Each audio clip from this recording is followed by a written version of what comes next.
আলুর উপকারিতা। আলু একটি সাধারণ সবজি, তবে এর বৈশিষ্ট্যগুলোকে অস্বাভাবিক বলে মনে করা হয়। আলু তার বৈশিষ্ট্যের কারণে বিশ্বে একটি প্রধান খাদ্য হিসেবে ব্যবহৃত হয়।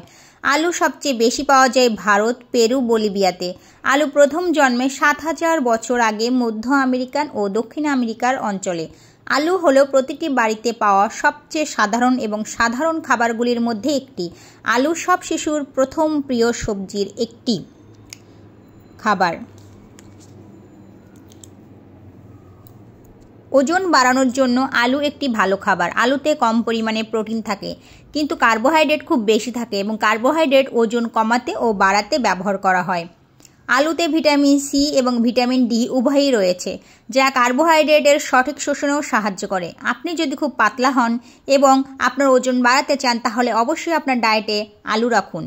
সেদ্ধ আলুতে প্রধানত কার্বোহাইড্রেট থাকে, যে কারণে তারা সহজে হজম সহজ করে এবং হজম শক্তি বাড়ায়। এই সম্পত্তি শিশুদের বা রোগীদের জন্য ভালো বলে মনে করা হয়, যারা কঠিন খাবার হজম করে না কিন্তু শক্তি আছে। তবে মনে রাখবেন যে নিয়মিত পরিমাণে ১-২ বেশি সেদ্ধ আলু খাবেন না, তা না হলে আপনার অ্যাসিডিটিও হতে পারে।